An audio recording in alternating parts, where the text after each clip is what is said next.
Good morning, everyone.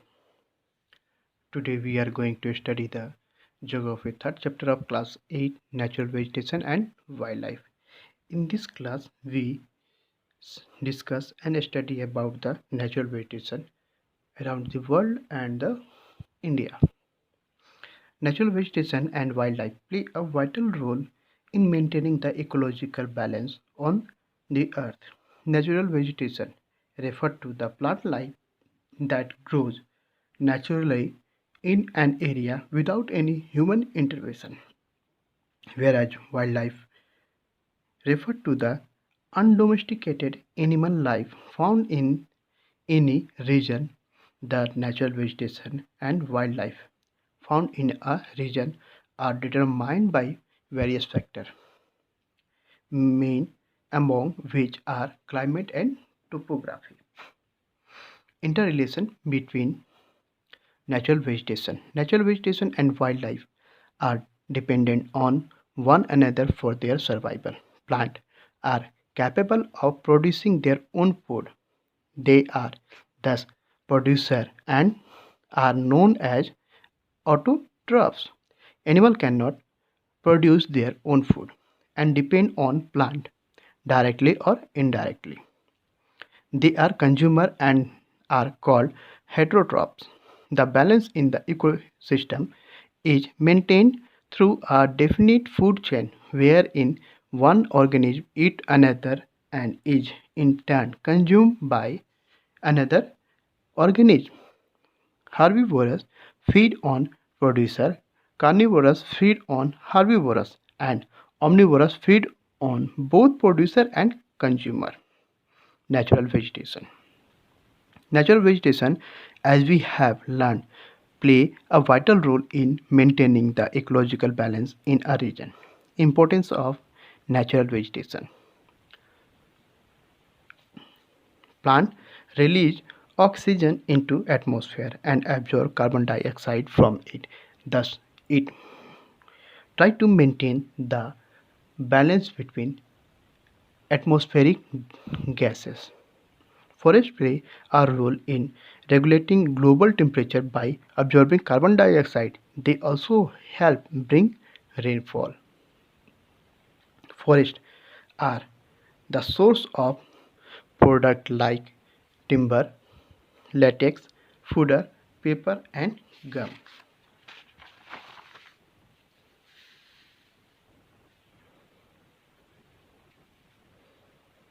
Trees act as shelter belt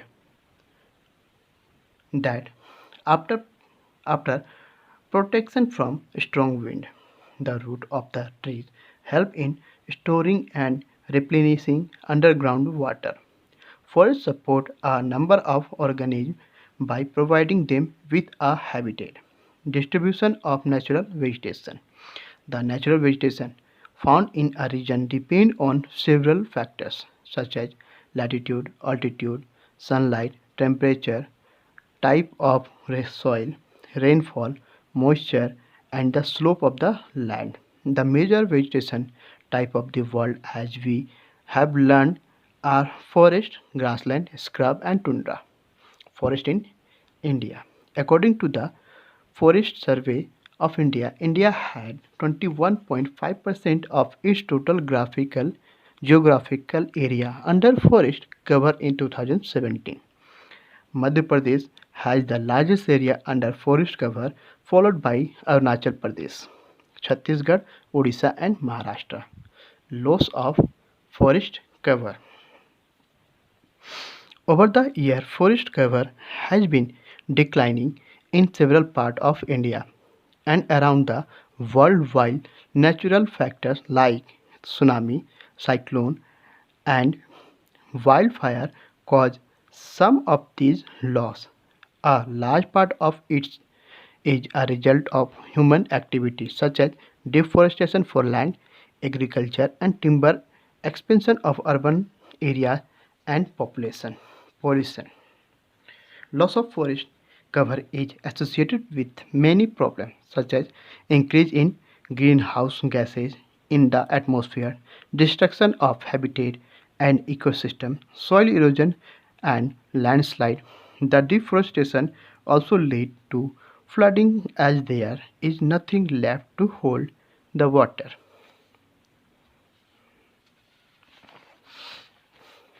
natural vegetation and wild life. Natural vegetation और wild life जो है हमारे वातावरण में जो पारिस्थितिकी तंत्र को सबसे ज़्यादा बैलेंस करने का काम यही करते हैं।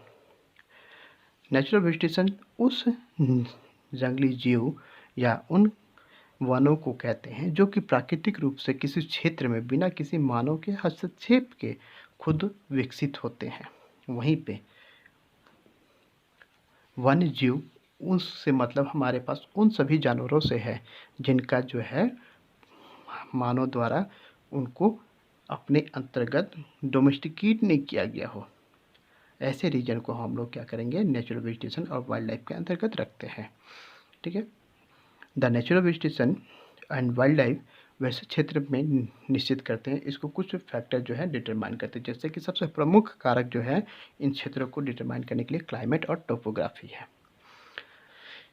Inter relation between natural vegetation, अब इसके आंतरिक संबंधों के बारे में देखेंगे।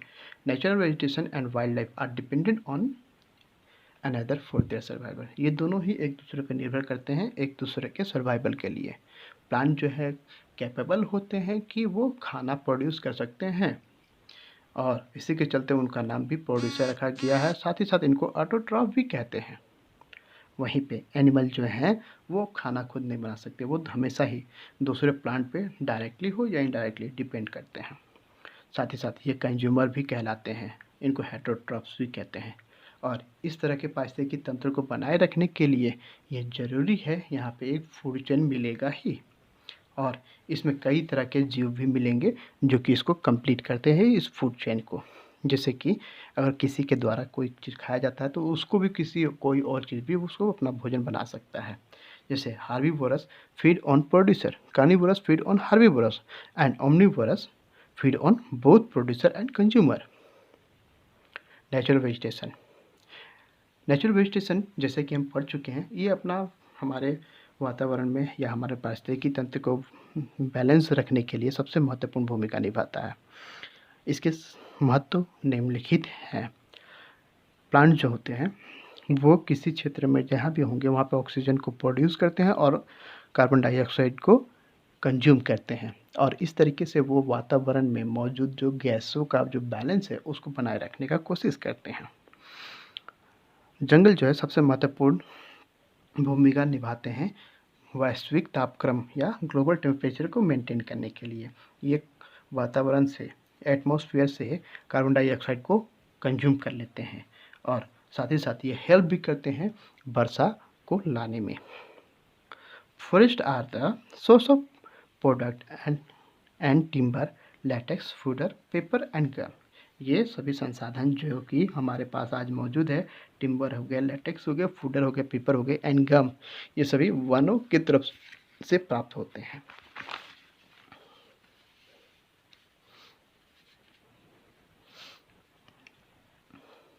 यहाँ तक कि पेड़ पौधे जो हमारे पास शेल्टर बेल्ट के रूप में भी काम करते हैं और ये हमें तीव्र या तेज हवाओं से भी बचाते हैं।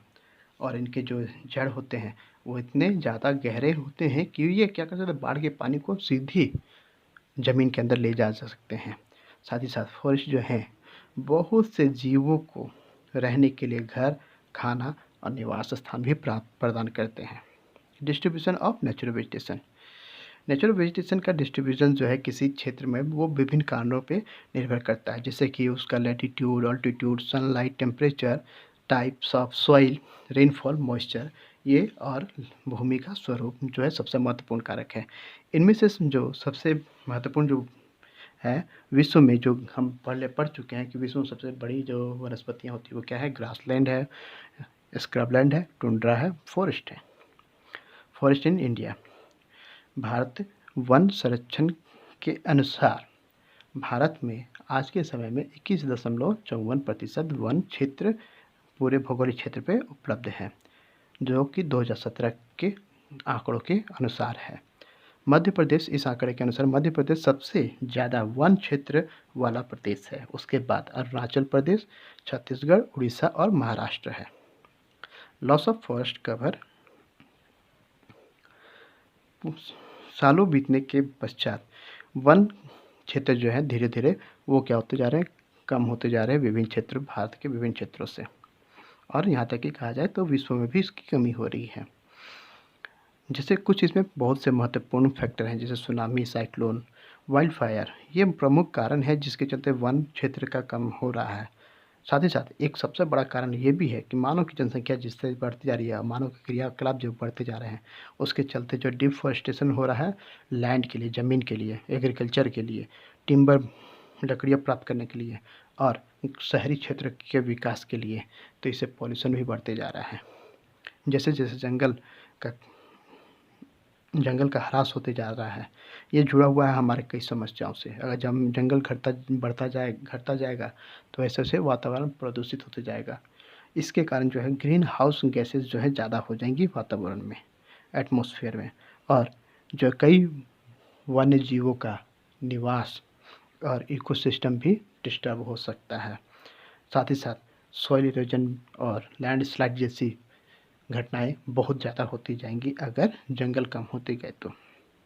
और साथ ही साथ डिफॉरेस्टेशन सबसे बड़ा कारण भी है कि किसी क्षेत्र में बाढ़ आने का, क्योंकि जहाँ पे पेड़ पौधे नहीं होते हैं वहाँ की मिट्टी से मॉइस्चर बहुत कम ही निकलता है और साथ ही उसमें छिद्र नहीं होता है, जिसके कारण जो है बाढ़ का पानी उसके अंदर नहीं जा सकता। लेकिन जहाँ पे पेड़ पौधे होते हैं वहाँ पे रूट के सहारे बाढ़ का पानी जो है डायरेक्ट ज़मीन के अंदर में सोख लिया जाता है, जिससे बाढ़ से वो क्षेत्र बचा रहता है।